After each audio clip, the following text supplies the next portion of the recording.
Sən Allah bir dənə buna baxın, bax. Bax, söyüd ağacının qabıqları. Qanda olan ECS çox gözəl salır, iltihabı. Çox adamda lap 100-150-yə qədər gedir, çıxır. Bəlkə də çox olur bir də görsən. Məndə 100 idi o vaxtı. Demək, gizli tikan və söyüd ağacının qabıqları bir də acı yoxşan. Qarışdırdım bundan, dəmlədim, içdim. Təsəvvür edin ki, 100-dən gətirdi, çıxartdı 3-ə. Möcüzəni mən yaşadım orada. Həqiqətən də biz bunlara, bu nemətlərə biz adi baxırıq.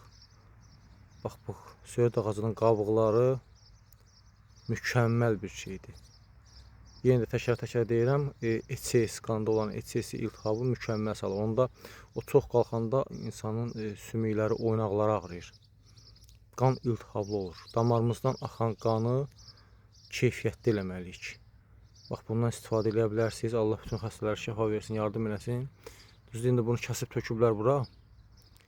Amma bundan məlumat yoxdur. Çox təəssüf olsun. Bunları siz inşallah fitoklublardan əldə edə bilərsiniz. Fitoklubda bu satılır. Bunlar var. Söyüd ağacının qabıqları deyin, verəcəklər.